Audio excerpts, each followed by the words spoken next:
ഇന്നിപ്പോൾ ആദ്യത്തെ മന്ത്രിസഭാ യോഗം കഴിഞ്ഞു സത്യപ്രതിജ്ഞയ്ക്ക് ശേഷം. അപ്പോൾ തെരഞ്ഞെടുപ്പ് കാലത്ത് UDF 5 ഗ്യാരണ്ടികൾ ജനങ്ങൾക്ക് നൽകിയിട്ടുണ്ടായിരുന്നു. ആദ്യത്തെ മന്ത്രിസഭാ യോഗത്തിൽ തന്നെ അതിലെ 2 ഗ്യാരണ്ടികൾ നടപ്പാക്കാൻ തീരുമാനിച്ചു. ഒന്ന് KSRTC ബസ്സുകളിലെ സ്ത്രീകൾക്കുള്ള സൗജന്യ യാത്ര അനുവദിക്കുന്ന സംബന്ധിച്ച് ജൂൺ 15-ാം തീയതി മുതൽ നടപ്പാക്കും. അതിൻ്റെ വിശദാംശങ്ങൾ പിന്നീട് പ്രഖ്യാപിക്കും. ജൂൺ 15 മുതൽ, അടുത്ത മാസം 15-ാം തീയതി മുതൽ KSRTC ബസ്സിലെ സ്ത്രീകളുടെ സൗജന്യ യാത്ര ആരംഭിക്കും. രണ്ടാമത്തെ കാര്യം, ഒരു വയോജനങ്ങൾക്കായുള്ള പ്രത്യേക വകുപ്പ് രൂപീകരിക്കും എന്ന് ഇന്ദിരാ ഗ്യാരണ്ടിയിലുണ്ടായിരുന്നു. നിങ്ങൾ കേൾക്കുമ്പോൾ അത് തീരുമാനമെടുത്തിട്ടുണ്ട്. വയോജനങ്ങൾക്കായി പ്രത്യേക വകുപ്പ് രൂപീകരിക്കാൻ പോവുക. ഞാൻ വളരെ അഭിമാനത്തോടെ പറയുന്നു, എൻ്റെ അറിവിൽ നമ്മുടെ രാജ്യത്ത് ആദ്യമായിട്ടാണ് ഒരു സംസ്ഥാനത്ത് വയോജനങ്ങൾക്ക് വേണ്ടി പ്രത്യേകമായ വകുപ്പ് രൂപീകരിക്കുന്നത്. ഞങ്ങൾ ആ വകുപ്പ് രൂപീകരിച്ചതിന് ശേഷം ഇത് ഏറ്റവും ഭംഗിയായി നടപ്പാക്കിയ രാജ്യം ജപ്പാനാണ്. ഏറ്റവും ഭംഗിയായി വയോജനങ്ങളുടെ ഒരു ജീവിതം തന്നെ മാറ്റിമറിച്ച വിപ്ലവകരമായ ഒരു നടപടിയാണ് ജപ്പാനിലെ ഗവൺമെൻറ്റുകൾ സ്വീകരിച്ചത്. നമുക്കിപ്പോൾ എല്ലാം ചെയ്യാനുള്ള പരിമിതികൾ നമുക്കുണ്ട്, എങ്കിലും ആ മോഡൽ കൂടി പരിശോധിക്കും. അതിനുള്ള ഒരു നല്ല സ്റ്റഡി അടുത്ത 1-2 മാസത്തിനുള്ളിൽ പൂർത്തിയാക്കി കേരളത്തിലെ വയോജനങ്ങളെ, ഞാൻ കരുതുന്നത് ഒരു സമൂഹം പരിഷ്കൃതമാണോ അല്ലയോ എന്ന് പരിശോധിക്കാനുള്ള ഒരളവുകോൽ ആ സമൂഹത്തിലെ മുതിർന്ന ആളുകളോട് എങ്ങനെ പെരുമാറുന്നു എന്നതാണ്. ഇപ്പം നമുക്ക് കേരളം സിവിലൈസ്ഡ് സൊസൈറ്റിയാണ്, പരിഷ്കൃത സമൂഹമാണെന്ന് ലോകത്തോട് മുഴുവൻ വിളിച്ചു പറയണമെങ്കിൽ പ്രായമായവരുടെ അല്ലേ, അവരോട് ഏറ്റവും മാന്യമായി അവരെ കരുതലോടുകൂടി അവരെ ചേർത്ത് പിടിച്ചുകൊണ്ടുള്ള ഒരു സമീപനവും പദ്ധതികളും കേരളത്തിലുണ്ടാകണം ധാരാളമായി. ഒരു വകുപ്പ് രൂപീകരിച്ച് അവിടെ കുറേ സെക്രട്ടറിയും ഉദ്യോഗസ്ഥരും വയ്ക്കുന്ന അല്ല അതിൻ്റെ ഉദ്ദേശം. വലിയ ലക്ഷ്യങ്ങളാണ് അതിൻ്റെ അകത്തുള്ളത്. സ്വപ്നതുല്യമായ കാര്യങ്ങൾ ഈ വയോജന വകുപ്പ് രൂപീകരിച്ചതിൻ്റെ പുറകിലുണ്ട്. അത് പുറകെ സ്റ്റെപ്പ് ബൈ സ്റ്റെപ്പായിട്ട് നടക്കും. അതിനുള്ള വിശദമായ ഒരു പഠനം തന്നെയാണ് വയോജന വകുപ്പിനെ സംബന്ധിച്ചുള്ളത്.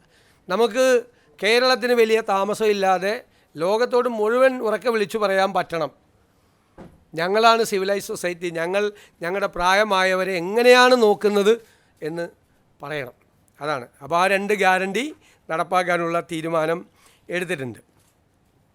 ഇനി നമ്മൾ ഈ വാക്കാണല്ലോ പ്രധാനം. വാക്ക് പറയുമ്പോൾ മറന്നുപോലെ ഭയങ്കര എളുപ്പമാണ്. പക്ഷേ വിശ്വാസ്യത എന്ന് പറയുന്നത് ഏറ്റവും പ്രധാനപ്പെട്ടൊരു കാര്യമുണ്ട്.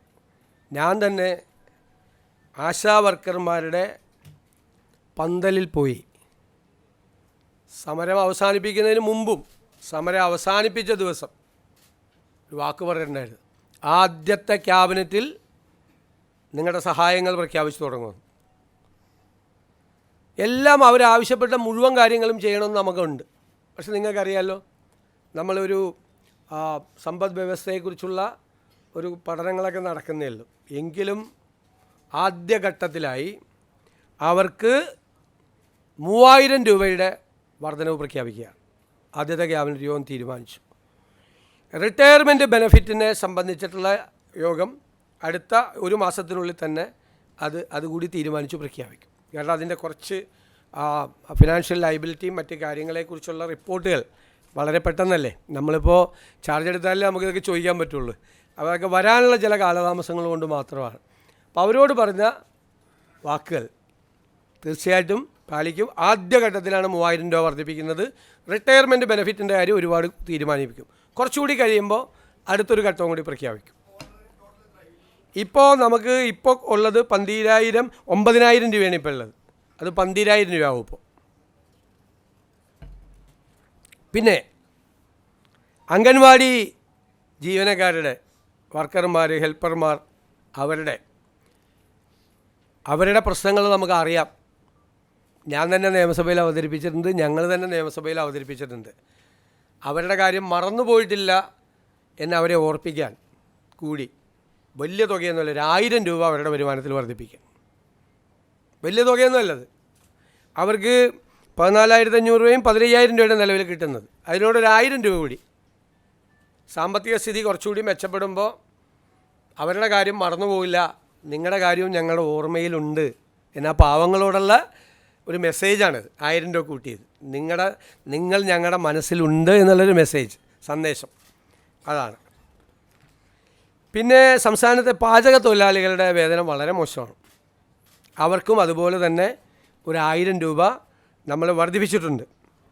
സംസ്ഥാനത്ത് ജോലി ചെയ്തു വരുന്ന പ്രീ പ്രൈമറി ടീച്ചർമാരുടെയും ആയമാരുടെയും ഓണറേറിയം അതും ഒരു 1000 രൂപ കൂട്ടിയിട്ടുണ്ട്. ഇതെല്ലാം നമ്മളതിൻ്റെ സാമ്പത്തിക ബാധ്യതകളെല്ലാം പരിശോധിച്ചതിന് ശേഷമാണ് ഇതെല്ലാം ചെയ്തത്. അതുകൊണ്ടാണ്, ഇല്ലെങ്കിൽ 2000 രൂപയും 3000 രൂപയൊക്കെ കൊടുക്കണമെന്ന് ആഗ്രഹം ഉണ്ടായിരുന്നു. 1000 രൂപ ആക്കിയത് അതാണ്. പക്ഷേ നമ്മളൊരു ടാർഗറ്റ് ചെയ്തിട്ടുണ്ട്. ഞാൻ പറയാം പിന്നീട് സാമ്പത്തിക സ്ഥിതി എങ്ങനെയാണ് മെച്ചപ്പെടുത്താൻ പോകുന്നതെന്നൊക്കെ. അതിപ്പോൾ ഇന്നെല്ലാം കൂടി പറയണ്ടല്ലോ. ഒരു പ്ലാൻ ഉണ്ട് നമുക്ക്. ആ പ്ലാൻ നമ്മൾ ഇംപ്ലിമെൻറ്റ് ചെയ്ത് കഴിയുമ്പോൾ ഉണ്ടാകുന്നൊരു വ്യത്യാസം വരും. അതിനൊരു ടൈം ഫ്രെയിമും ഉണ്ട് നമുക്ക്. അതെല്ലാം അടുത്ത ദിവസങ്ങളിൽ അതിൻ്റെ പൂർണ്ണമായ തീരുമാനം നമ്മൾ വരും കേട്ടോ. ഇതാണ് ചെയ്തിരിക്കുന്നത്. പിന്നെ നമ്മുടെ നിയമസഭാ സമ്മേളനം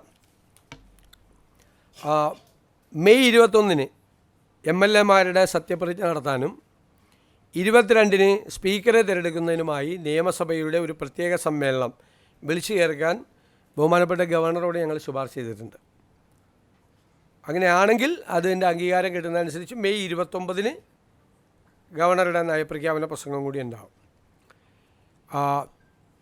നമ്മുടെ സഭയിലെ ഏറ്റവും സീനിയറായ അമ്പലപ്പുഴ MLA കൂടിയായ മുൻ മന്ത്രി ശ്രീ G. സുധാകരനെ പ്രോടൈം സ്പീക്കറായി നിയമിക്കുന്നതിന് നമ്മൾ തീരുമാനമെടുത്തിട്ടുണ്ട്. G. സുധാകരനാണ് പ്രോടൈം സ്പീക്കർ. പിന്നെ നിലവിലെ advocate general Shri K. Gopalakrishna Kurup രാജിവെച്ചിട്ടുണ്ട്. അദ്ദേഹത്തിൻ്റെ രാജി സ്വീകരിച്ചു.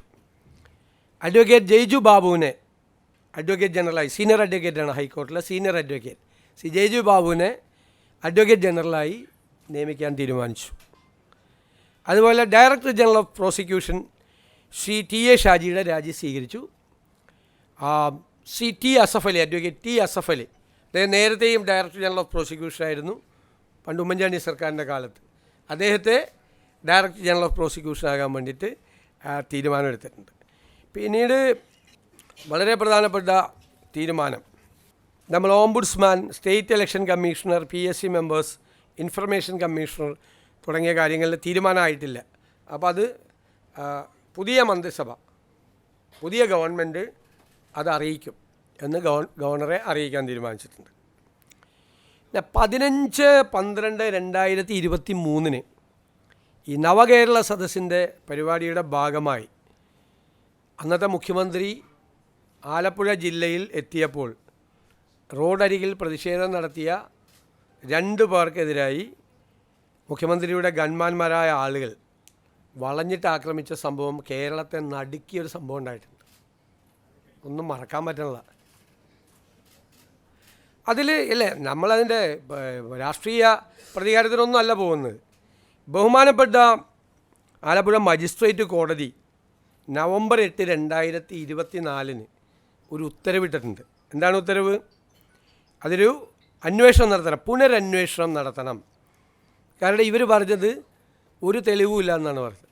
അപ്പോൾ വീഡിയോ ഉണ്ടെന്ന് പറഞ്ഞു, വീഡിയോ ഇല്ല എന്ന് പറഞ്ഞു. അപ്പോൾ ഇവർ വീഡിയോ ഹാജരാക്കിയപ്പോൾ കോടതിക്ക് അത് ബോധ്യമായി. കാരണം മുഖ്യമന്ത്രിയെ രക്ഷിക്കുന്നതിന് വേണ്ടിയിട്ടല്ല, ഞാൻ എൻ്റെ മെറിറ്റിലേക്കൊന്നും പോകുന്നില്ല, ബോധ്യമായി. അപ്പോൾ കോടതി ഒരു പുനരന്വേഷണത്തിന് ഉത്തരവിട്ടിട്ട് ഇതുവരെ അന്വേഷണം നടത്തിയിട്ടില്ല. അപ്പോൾ നമ്മൾ നടത്തണ്ടേ? നിയമപരമായ ഇതല്ലേ.